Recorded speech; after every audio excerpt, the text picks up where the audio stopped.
Je, hujambo? Hiki ni kipindi cha Neno na ninaamini ulishakitambua kwa kitambulisho hicho. Sasa tumsikilize mchungaji Geoffrey Wanjala Munielo ambaye atatubariki na neno la Mungu.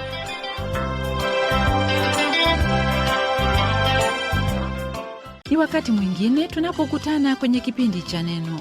Moyo wangu wafurahi, maana leo tutalishwa na kukuzwa katika imani yetu kwa mafundisho yatakayoletwa na mchungaji Geoffrey Wanjala Munielo. Mafundisho yatoka kwenye kitabu cha Warumi sura ya 7 kuanzia aya ya 1 hadi aya ya 6. Tusubiri kidogo tu ili tubarikiwe kwa wimbo huu wa kumsifu Bwana. Mimi ni Pamela Omodo, mwenyeji wako. Karibu.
Namshukuru Mungu, rafiki msikilizaji, kwa muda aliotupa sasa hivi ili tujifunze neno lake. Mafundisho yetu yatoka kwenye kitabu cha Warumi, nalo somo li kwenye sura ya 7 kuanzia aya ya 1 hadi aya ya 6. Mtume Paulo alianza kuzungumzia kuhusu utakaso kwenye sura ya 5, nalo wazo hilo laendelea katika sura ya 6. Utakaso huo watokana na imani katika Kristo kwa mauti na ufufuo wake. Sasa katika sura hii ya 7 kuna mambo mawili tunayotaka kuzingatia. Kwanza ni habari kuhusu pingu za nafsi iliyookolewa, na jambo la pili ni hali ya kung'ang'ana kwa nafsi hiyo. Sheria, msikilizaji, haiwezi kuleta utakaso katika maisha ya muumini, bali kile ambacho sheria hufanya ni kuifunga kama vile na pingu. Pamoja na hili ni kwamba muumini hawezi kutakasa maisha yake kwa kutegemea tamaa au shauku ya utu mpya. Ujaposema kwamba wataka kuishi kwa Kristo, maneno hayo hayawezi kumsaidia awaye yote. Ni lazima kujitoa kwa Kristo na kutambua kwamba umeunganishwa naye. Sura hii ya 7 yatupa habari za mapambano ya nafsi iliyomwamini Bwana Yesu Kristo. Katika hali hiyo hutafuta cha kumtegemeza, na wakati mwingi huwa ni sheria ya Musa, ila hupata kwamba alilofikiri kuwa ni wokovu wake hugeuka na kuwa kama mfuko wa simiti, nao wamzamisha. Kwa sababu ya hali kama hiyo, waumini wengi huona kwamba ni kawaida kuishi maisha ya kushindwa, nalo hilo hufanyika kwa moyo mzito tena wenye huzuni. Rafiki yangu, Mungu hataki tuingie katika sura hii ya 7 kwa jinsi hiyo. Sura hii yatufunza jinsi twahitaji kuishi. Kuu katika yote ni kwamba twahitaji kama waumini kufahamu kwamba hatuwezi kufanya lolote bila Kristo. Hatuwezi kuishi maisha ya Kikristo kwa nguvu na uwezo wetu. Hili ni jambo ambalo Bwana wetu mwenyewe alinena kwenye hicho kitabu cha Injili ya Yohana tunapogeukia sura ile ya 15, akisema hivi: mimi ndimi mzabibu wa kweli na Baba yangu ndiye mkulima. Kila tawi ndani yangu lisilozaa huliondoa, na kila tawi lizaalo hulisafisha ili lizidi kuzaa. Ninyi mmekwisha kuwa safi kwa sababu ya lile neno nililowaambia. Kaeni ndani yangu nami ndani yenu. Kama vile tawi lisivyoweza kuzaa peke yake lisipokaa ndani ya mzabibu, kadhalika nanyi msipokaa ndani yangu. Mimi ni mzabibu, nanyi ni matawi. Akae ndani yangu nami ndani yake, huyo huzaa sana, maana pasipo mimi ninyi hamwezi kufanya neno lolote. Ndugu yangu, maneno hayo ambayo Bwana wetu Yesu Kristo aliyanena ni kweli, na ndivyo wahitaji kuyazingatia. Katika haya yote twamuhitaji Roho wa Mungu na kujitoa kwake ili atende kazi hiyo ndani yetu, yani kutaka kwetu na kutenda kwetu kuwe kwa kulitimiza kusudi lake jema. Sheria ya Musa ndipo waumini wengi hukimbilia wakijaribu kupata jinsi ya kuishi maisha ya Kikristo. Lakini sasa Paulo atatuonyesha jinsi sheria hiyo haina usemi wowote juu ya muumini. Sheria ilimhukumu mwanadamu kufa, kama tusomavyo kwenye sura ya 3 ya kitabu cha Wakorintho wa pili, tukianzia kwenye aya hiyo ya 4 hadi aya ya 9. Neno lasema hivi: natumaini hilo tunalo mbele za Mungu kwa njia ya Kristo. Si kwamba twatosha sisi wenyewe kufikiri neno lolote kwamba ni letu wenyewe, bali utoshelevu wetu watoka kwa Mungu. Naye ndiye aliyetutosheleza kuwa wahuduma wa agano jipya, si wa andiko bali wa Roho. Kwa maana andiko huua, bali Roho huhuisha. Basi ikiwa huduma ya mauti iliyoandikwa na kuchorwa katika mawe ilikuja katika utukufu, hata Waisraeli hawakuweza kuikazia macho uso wa Musa kwa sababu ya utukufu wa uso wake, nao ni utukufu uliokuwa ukibatilika. Je, huduma ya Roho haitazidi kuwa katika utukufu? Kwa maana ikiwa huduma ya adhabu ina utukufu, siuze huduma ya haki ina utukufu unaozidi? Habari hizi tuzisomazo hapa ni habari kuhusu sheria, nayo ndiyo yatajwa kuwa ni andiko. Andiko, ndugu msikilizaji, au sheria daima humhukumu mwanadamu, na hukumu yake ni mauti, kwa kuwa mwanadamu amekosa kufikia kiwango hicho ambacho sheria yahitaji. Rafiki, kutokana na ufahamu huo, ni vyema ufahamu hili kwamba haiwezekani kumrudia hakimu aliyekuhukumu kifo na kumuuliza jinsi ya kuishi. Hebu sasa tugeukie sura hii ya 7, tuone neno la Mungu latuambia nini kwenye aya ya 1. Neno lasema hivi: hamjui, maana nasema na hao waijuao sheria, ya kuwa torati humtawala mtu wakati anapokuwa yu hai. Paulo aanza kwa swali hili linalotufahamisha kwamba ndugu hao aliokuwa akiwaandikia hawakuwa na ufahamu wa alilokuwa akisema. Nayo sheria anayonena kuhusu hapa ni ile ya Musa, ambayo kwa zaidi ya milenia moja ilitumiwa. Sheria hiyo ilikuwa si ya watu tu, bali ya nchi pia. Hata hivyo, Israeli hawakuitii sheria ile, kama vile Stefano awaambia kwenye sura ya 7 mstari wa 53 kwenye kitabu cha Matendo ya Mitume. Neno lasema hivi kwenye sehemu hiyo: ninyi mlioipokea torati kwa maagizo ya malaika, msiishike. Naye mtume Petro kwenye hicho kitabu cha Matendo sura ya 15 mstari wa 10 ataja torati au sheria hii kuwa kongwa ambalo baba zao wala wao wenyewe hawakuweza kuichukua. Ili kuelezea analomaanisha, Paulo atumia mfano wa ndoa na talaka. Ingawa watu hutumia aya hizi kufanya vijisheria kuhusu ndoa na talaka, hilo si analozungumzia mtume, ila afundisha na kuonyesha kwamba mwanamke amefunganishwa na mumewe hadi kifo kinapowatenganisha. Kwa jinsi hiyo, mwanamke huwa huru, aweza kuolewa tena.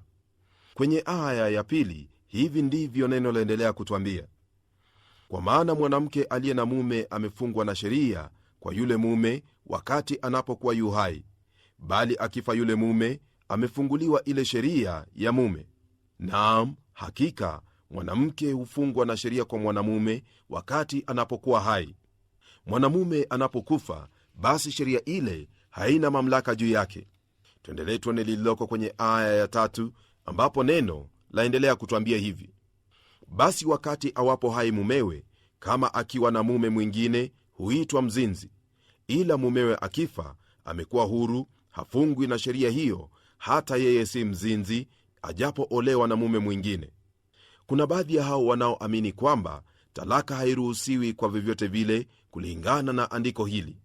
Tunachohitaji ni kuchunguza kwa umakini na kuelewa msingi wa maneno yaliyoko hapa. Je, habari gani iwapo mwanamume au mwanamke atakosa kuwa mwaminifu katika ndoa? Basi hatua gani yafaa kuchukuliwa? Sheria iliamuru mmoja kama huyo kupigwa mawe hadi kufa. Hili linapotekelezwa na mwanamume yule amelala chini ya mawe ni mfu, mwanamke yule yu huru kuolewa tena. Katika siku zetu hatutumii sheria hii.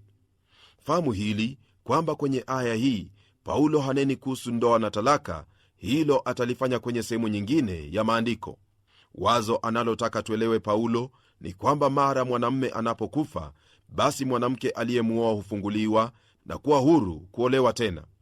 Mfano huu Paulo ataufafanua zaidi akizingatia sheria ya ndoa hapo mume akiwa hai na iwapo amekufa.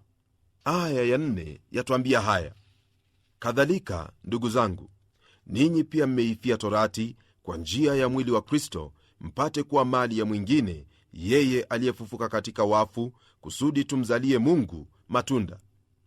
Katika andiko hili mtume Paulo atumia mfano wa mwanamke aliyeolewa kuwa muumini katika Kristo, kisha mume wa pili ni Kristo mwenyewe. Lakini swali ni hili: mume wa kwanza ni nani? Mume wa kwanza ni hali yetu ya kwanza tulipokuwa hatujamjua Bwana Yesu Kristo. Asili ya Adamu nayo ndiyo utu wa kale tuliipokea kutoka kwa Adamu. Torati ilitolewa ili kudhibiti asili au utu hiyo ya kale, lakini ilishindwa kwa sababu ya udhaifu wa mwili. Torati ilifanyika kuwa kama jiwe la kusagia shingoni mwa kila Mwisraeli. Haikumwinua, bali ilimfanya awe mtumwa kwa miaka 1500. Ilikuwa ni lazima matakwa yake kutimizwa, lakini mwanadamu hangeliweza kufanya hivyo kwa kuwa uwezo hakuwa nao. Hakika ndugu yangu, Torati ilikuwa mjumbe wa mauti, na kama vile Torati haikuwa ya msaada kwa Mwisraeli, ndivyo ingelikuwa kwa mtu wa mataifa yeyote aliyemwamini Kristo kisha akageukia Torati au sheria ile tena. Tumaini hangelikuwa nalo. Paulo asema kwamba Kristo alikufa katika mwili wake, nasi tumeunganishwa naye katika mauti hayo. Kwa njia hiyo sisi tumeifia Torati na Torati kutufia sisi. Sheria au Torati ilipata nguvu katika utu ya dhambi tuliyoipokea kutoka kwa Adamu, lakini kwa sababu ya kuungana na Kristo hatupo chini ya sheria. Tulikufa na Kristo na tukafufuka naye. Huyu ndiye mume wa pili, yani Kristo aliye hai, ambaye sasa atuwezesha kuzaa matunda au kuwa wa faida. Huyo Kristo hatumjui katika mwili tena, kwa kuwa tumeunganishwa na Kristo aliye hai, huyo aliyefufuka. Torati haikutolewa kwa huyo aliye kiumbe kipya katika Kristo, kwa kuwa ya kale yamepita, tazama yote yamekuwa mapya. Soma hayo kwenye sura ya 5 ya kitabu cha Wakorintho wa pili aya ya 17.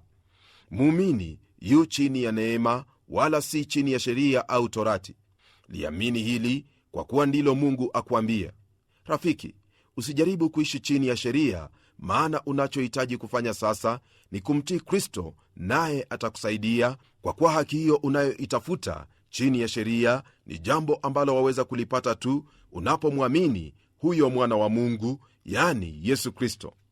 Tunapogeukia aya hiyo ya 5, hivi ndivyo neno laendelea kutwambia: kwa maana tulipokuwa katika hali ya mwili, tamaa za dhambi zilizokuwako kwa sababu ya Torati zilitenda kazi katika viungo vyetu, hata mkaizalia mauti mazao. Hili tulisomalo hapa sidhani kwamba ni jambo unalohitaji kushawishiwa kwalo. Je, waweza lolote kwa nguvu zako kutenda yaliyo katika sheria? Torati katika kutaka kudhibiti mwili ilizalisha mazao ya mauti. Hayo, ndugu msikilizaji, ni mambo ambayo ni wazi kabisa. Labda utaniambia kwamba kwa sababu ya kutii sheria, kuna hiyo hali ya watu kufanya kama inavyowastahili.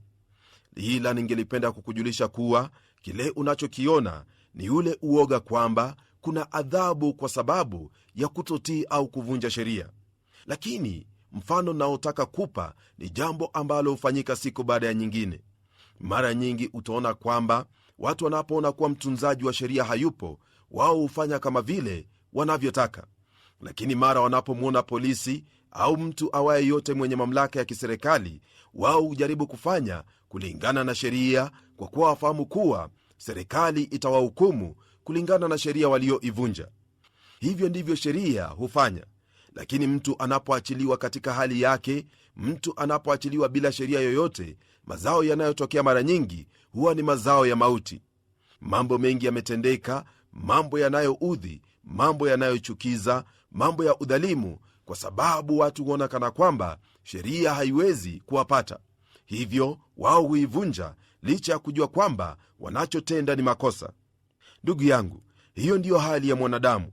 Naye Mtume Paulo atuambia kwamba tulipokuwa katika hali ya mwili, tamaa za dhambi zilizokuwako kwa sababu ya torati zilitenda kazi katika viungo vyetu, hata tukazalia mauti mazao.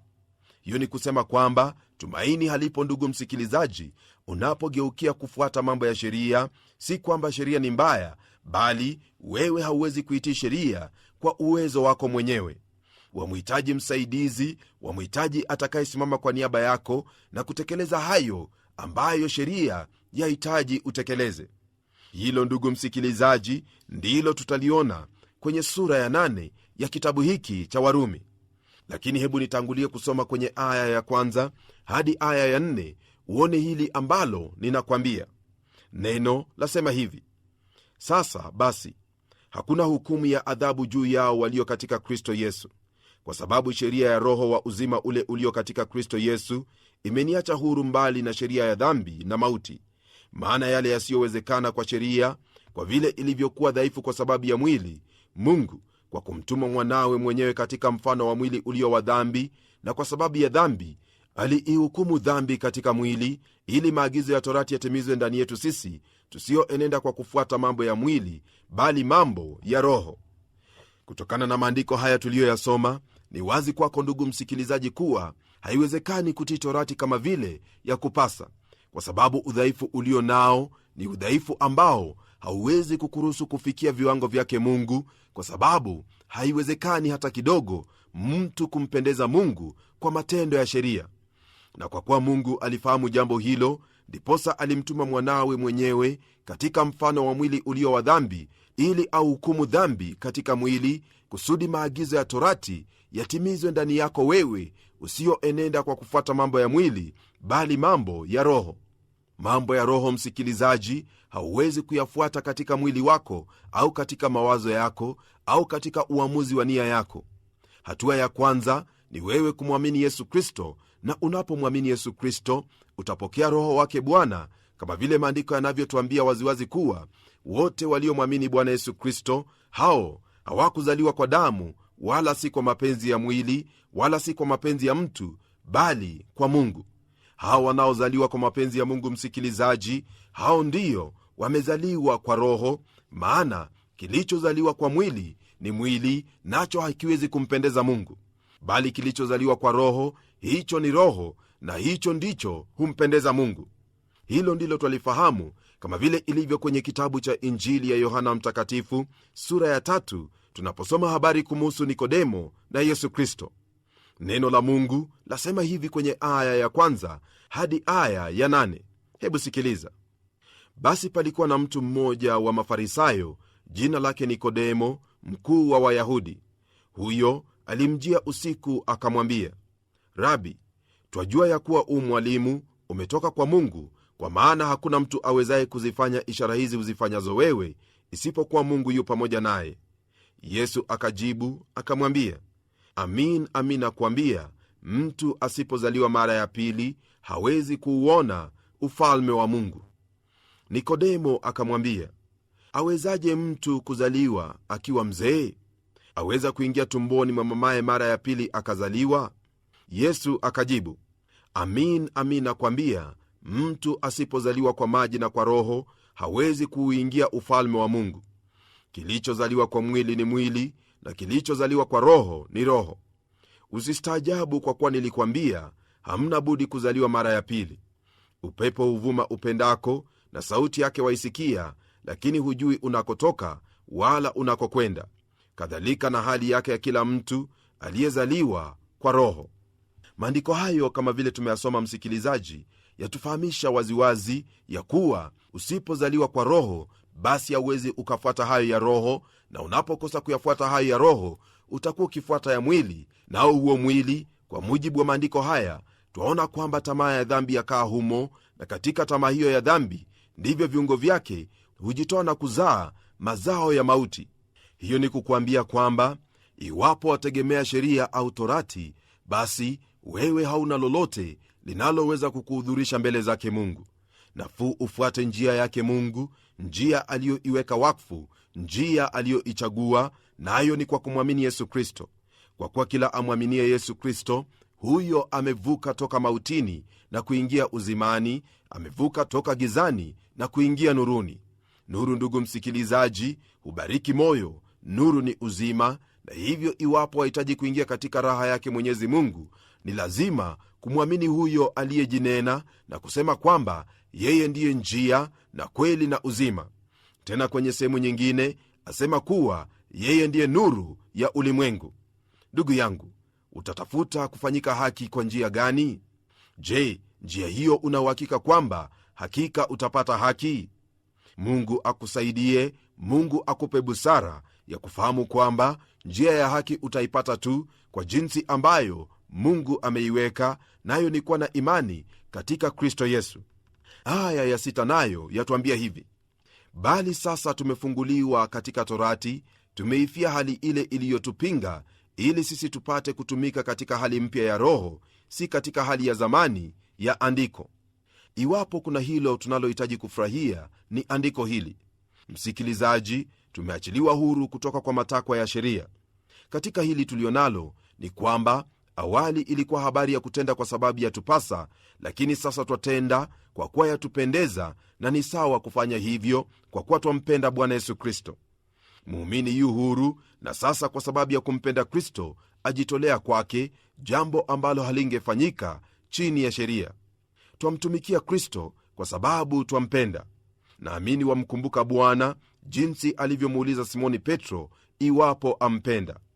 Hayo ni yale yaliyoko kwenye sura ya 21 aya ya 17 ya kitabu cha Injili ya Yohana. Swali hili ndilo la tukabili kila mmoja wetu. Mungu auliza ulimwengu wote swali hili: je, utafanya nini kwa habari ya mwana wangu aliyekufa kwa ajili yako? Na kwa muumini hili ndilo swali: je, wanipenda?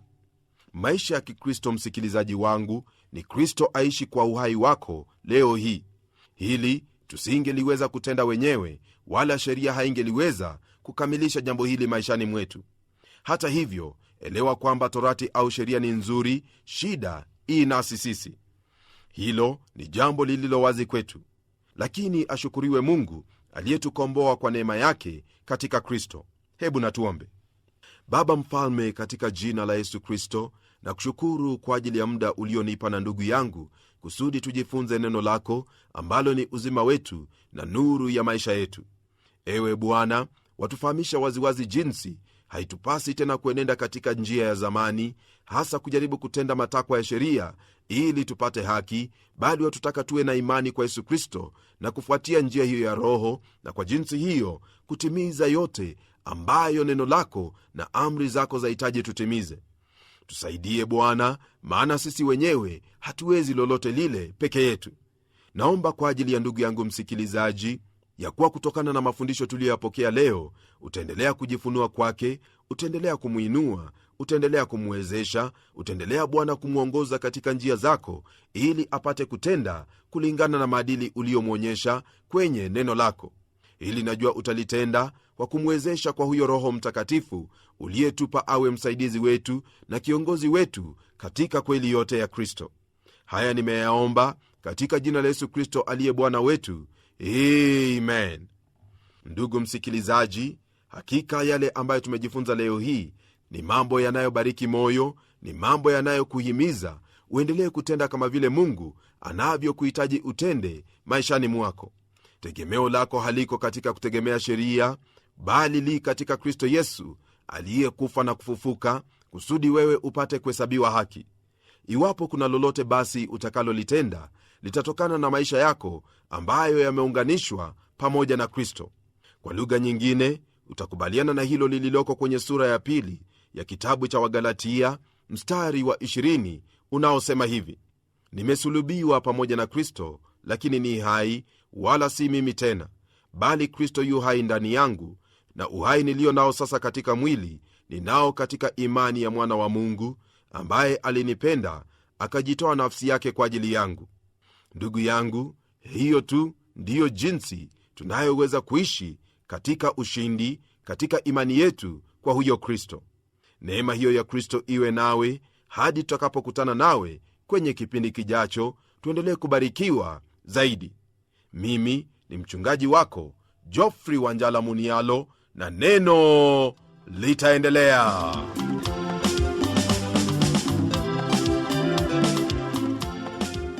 Msikilizaji, najua kwamba umebarikiwa, nami na kujulisha kwamba tupo hapa kwa ajili yako. Usaidizi wa kiroho upo, ushauri kuhusu maisha haya na maoni yako yakaribishwa sana. Tumia anwani hii kuwasiliana nasi. Kwa mtayarishi kipindi cha Neno, Trans World Radio. Kwenye kipindi kijacho tutajifunza kutoka kwenye sura ya 7 aya ya 7 hadi 25 ya kitabu hiki cha Warumi. Barikiwa.